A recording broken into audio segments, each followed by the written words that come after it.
So we are well, we started last week in Genesis 24. We'll do a little recap. Rebecca, I did not put last week's up yet. I will do that today along with today's video.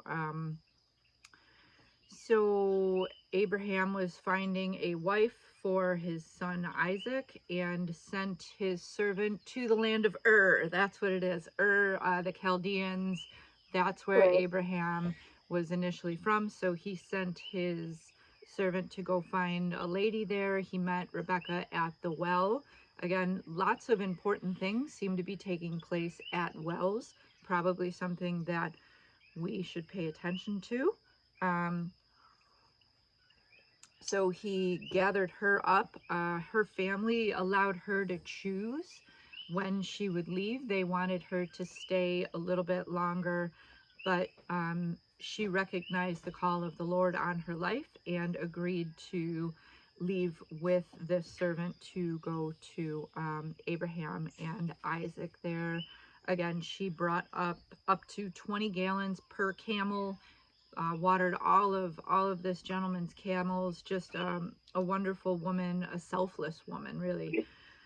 And then she was gifted $14,000 worth of gold before any sort of commitment even took place. So that was just shows the servant's faith in God, that this was the woman that he was asking for. So at the time, Isaac was 37, she was 13. So she went back again, got to know all of these people because this journey took probably months. So she was able to get to know all of these people.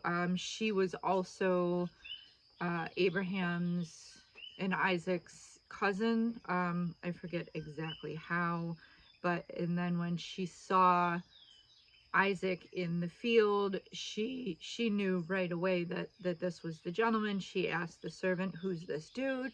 He said, "It's Isaac," and she covered her face for modesty. And then they ran together, and it's as Jeanette said last week, a picture of us coming back into union with Christ. And there was no marriage ceremony, but they were declared married and went into Sarah's tent and consummated their marriage. And then last week I forgot to mention that in my studies I found that there's a Jewish tradition that says that an old rabbi said that there was a cloud that was over the tent of Sarah while she was alive, and then it disappeared when she died. But then when Rebecca came into the tent, then the cloud reappeared there. So that's a pretty cool thing. Yeah, that's interesting. Yeah. Yeah, so we'll start in chapter 25. So we're on Genesis 25, and this is where it says Abraham takes another wife. Her name is Keturah, and that means incense or It's like sweet incense. fragrance, right? Right. And again, some of the rabbi traditions, which they're not scripture, they're not for sure, but some people say that Keturah is actually Hagar, and Right. They Hagar said that. Yeah, I took read a that. new name. Yeah, so Isn't that funny though? How nobody ever talks about this chapter. no, I've never heard it at all. And there's so much in here, and I'm Because gonna it's all the other nations. right, and that's what it is. And then Abraham continues to have more sons. So 1, 2, 3, 4, 5, Six. 6 Yeah. more children. 6 more children. Yeah, and then it goes on to talk about that those children are, like you said, the fathers of the Azarites and the Lazarites and the Lemuelites. So, and Midianites. Yeah. yep, all of them. So that's interesting. So after that, Abraham gave all that he possessed to Isaac, and that's including, I think that it's not all that he had, because it says before, as he's getting up in age, he recognizes that he has a lot of things and now a lot of children.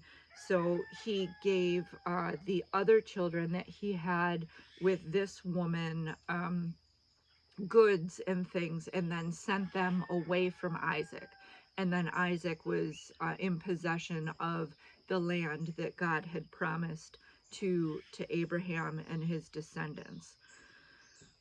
So he separated those from Isaac and Rebekah, because Rebekah is part of Isaac's life, right? The two shall become one. So everything that happens with Isaac also happens with Rebekah. So this is where Abraham dies. He is 175 years old. And then he's taken to, so it says Isaac and Ishmael take him to be buried where Sarah was buried, where he bought the land there. And after that, God greatly blessed his son Isaac, and Isaac settled near the well, named the well of the living one who watches over me. So that's a pretty cool name for a well. So that's where Isaac and Rebekah set up their homestead near a well, because water is important.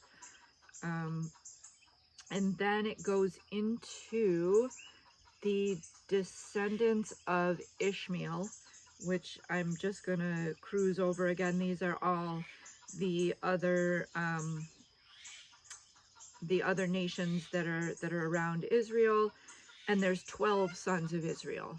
So that's interesting, because then Jacob will also go on to have the 12 sons of Israel, and then Ishmael also has 12 sons. So they occupied the land from Havilah to Shur, which is east of Egypt. And Ishmael lived in hostility towards all of his people, as we discussed that before, that he was going to be a wild man that cannot be tamed, and that he will be at war with all of the people around him. And Ishmael lived to the age of 137. And if I recall correctly, he also took 2 wives. Ishmael did. I might be mistaken, but I thought I remember that he did. So verse 19, this is the birth of Jacob and Esau. So Isaac and Rebekah were married for 20 years without children, and again, it's God closed the womb. And from the studies that Jared and I have been doing, we've been learning about how God will close women's wombs or prevent procreation in order to deal with some genetic malformations because of idol worship, because of whatever various ungodly things people do. So there's a time of cleansing and of purification for a lot of these ladies, who then miraculously are able to bear children. So after 20 years,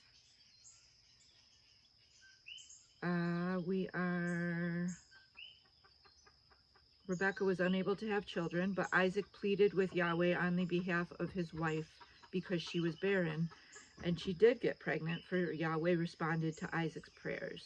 Verse 22, during her pregnancy, Rebekah could feel twins thrashing around and struggling with each other inside of her womb. She went to inquire of God, saying, "Why do I have to live with this?" And God answered, saying, "The 2 sons in your womb will become 2 nations, and the 2 peoples within you will become rivals. One people will become stronger than the other, and the older will serve the younger." So this is, again, we'll see a lot of instances in the life of Isaac that mirror what happened with Abraham. So Abraham also was the father of 2 nations. He had Ishmael and Isaac. So Ishmael is also going to have 2 children that are going to break off into 2 nations, and they will be at odds with each other. even more so, I believe, because when Abraham passed away, Isaac and Ishmael were able to set their differences aside and to bury their father. So she was 33 about 33 when she gave birth, and Isaac was about 60. Um, so verse 24, when the time came for Rebecca to give birth, sure enough, she had twins. The first one came out reddish and covered with hair like a hairy garment, so they named him Esau, which I thought I wrote down what Esau means. Means hairy. Yeah. Oh yeah, I did. It means hairy or rough, right? So I learned when I was in nursing school that can happen, especially with babies that are premature. They can be covered with like a fuzz that's called lanugo. So I'm not sure if the babies were premature. And God chose oh no, I'll get to that after. I wrote it down before. And then Jacob means supplanter, or one who seizes by the heel. And remember, God said that the older would serve the younger, which is not the regular way. That's not the usual way that they would do things. It was always the firstborn was the one that would get all of the benefits, and they would get the double portion, and they would get the responsibility of carrying on the family name, and all of the things that come along with that. And there's also the tradition that the firstborn is a gift to God, that because God gave the couple the gift of a baby, that the couple is to give back that child to the Lord, that child is to be dedicated to the Lord.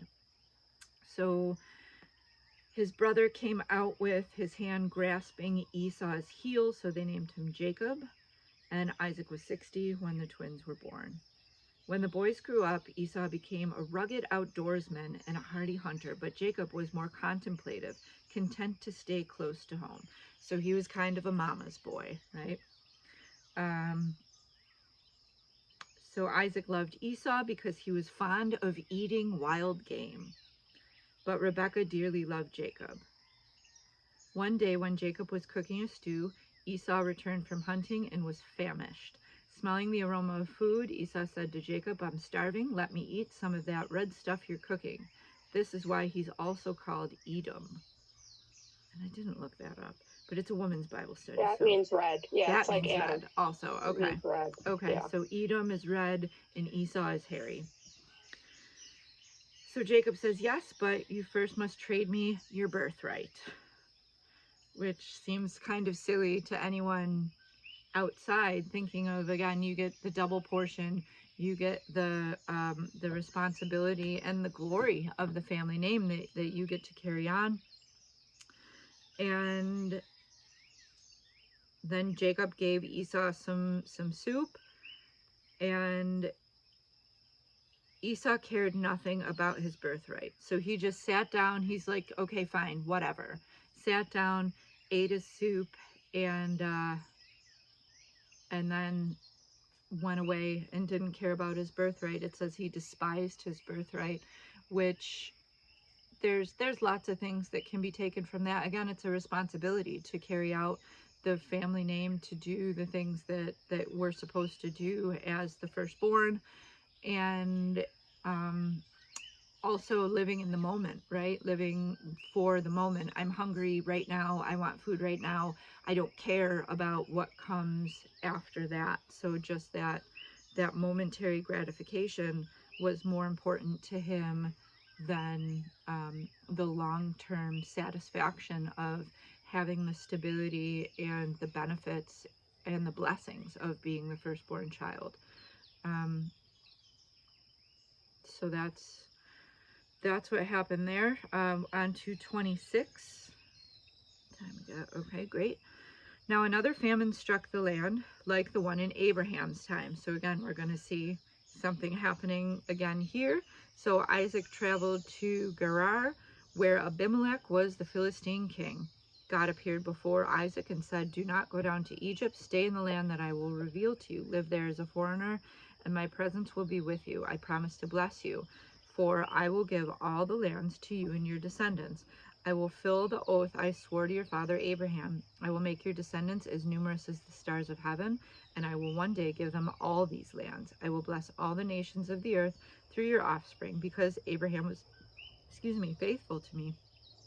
He listened to my voice and yielded his heart to follow my direction. He kept my commandments, my instructions, and my teachings." So Abraham's blessing again is passed on to Isaac, and he's down again with this Philistine king. And so Isaac settled there. The men of the land noticed Rebekah's beauty and asked Isaac about her. "Oh, she's just my sister," he says. Hear that again, same thing. But Rebekah was indeed very beautiful, and he was afraid to tell them she's my wife, for he thought that the men of the land would kill him and take his wife. Again, same thing. God promised to go before them. God promised to protect them, and he still says he still is living in fear of man and not trusting in God. And it's very silly. So he carries on, and he thought they would kill him, same as Abraham. So one day, after Isaac lived there a while, the Philistine king Abimelech looked out his window and saw Isaac affectionately caressing his wife Rebekah. So Abimelech summoned Isaac and said, "So, this woman is your wife. Why did you say she was your sister?" And then he said, "Because I thought the men of the land would kill me and take her." So again, although this time she was not taken, where with Abraham and Sarah, Sarah actually was taken into the home of the king. So this time she was not taken. And then Abimelech says, "Don't you realize what you've done to us? One of our men might have slept with your wife, and you would have brought guilt and punishment upon us." So it's interesting, again, that these people that are not followers of God, of Yahweh at the time, were still people of morality and still recognized that there's a sacredness to the marriage covenant. So Abimelech issued a stern warning to all the people, saying, "Whoever lays a hand on this man or his wife shall be put to death." So they recognize that God is with this man, and they make sure that nobody's going to give him or his wife a hard time. Verse 12, Isaac planted crops in the land, and in the same year reaped 100-fold harvest, for God greatly blessed him. Isaac grew richer and richer until he was extremely wealthy. He acquired so many flocks and herds and so many servants that the Philistines grew jealous. So the Philistines stopped up all of Isaac's wells and filled them up with dirt, the same wells his father's servants had dug in the time of Abraham. Eventually, Abimelech's jealousy got the better of him, and he said to Isaac, "You must leave us. You have become too rich and too powerful for us." So Isaac and Rebekah departed from Abimelech's domain and camped near the Wadi of Gerar, where he settled. So again, it's she's standing by her husband as this wealth is growing, and then all of a sudden this king becomes jealous and tells them they have to leave. So they do, and they set up a new place here. Isaac digs a new well here. It was actually his father's old well that he dug up again. And there's a lot of things about wells, so that people are going back and forth. And then they move in verse 23. They moved their camp to Beersheba, and that night God appeared before him and said, "I am the God of Abraham your father. You will never need to fear a thing, for I am with you, and I will greatly bless you. Your children will flourish and succeed because of the promises I gave my servant Abraham." So Isaac built an altar and prayed and worshipped God there. He pitched his tent, and his servants started digging another well. So I'm going to do a little bit of more research on the wells, and we'll touch on that in the beginning next week. And then Abimelech comes to Isaac, and Isaac's like, "What's up, bro? You said you hated me, and now here you are at my place. You kicked me out, and now I found this place, and you're showing up here. What's the deal?" And Abimelech says, "We have witnessed firsthand how powerfully Yahweh's favor has been with you. So we say, let there be a peace treaty among us." Again, same as what happened with Abraham. "Swear to us that you will not trouble us, just as we had not troubled you." Um, so Isaac prepared a feast and said, "Sure, let's be friends." And the next morning they got up early, exchanged their oaths, and then they left in peace.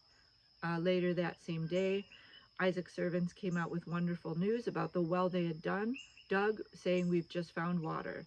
So he named it Oath. That was the name of the new well. This is why they call the city where they dug the well Beersheba to this day. When Esau was 40, this is Esau. When Esau was 40, he married two Hittite women, Judith, the daughter of Beri, and Basemath, daughter of Elon. They made life miserable for Isaac and Rebekah. So again, he's choosing two wives, similarly to what Ishmael did. So God loved Isaac and hated Ishmael. God loved Jacob and hated Esau. So they took comfort in these women that, you know, God said one man, one woman, and that's the marriage covenant. And because they didn't have relationship or fellowship with God, they did not abide by those rules, and they were angry, and they didn't possess the land, they didn't have a relationship with God, they didn't have the blessings that their brothers had. So this will wrap up Sarah, or I'm sorry, not Sarah, this will wrap up Rebecca, because the next time she's mentioned is in Genesis 49:31, where it speaks about how she is buried with Abraham and Sarah in the land that he purchased from the Hittites. So that it doesn't say how old she was when she died, and it doesn't mention her, the Bible doesn't mention her again up until the point where it speaks about where she was buried with Abraham, Sarah, and Isaac.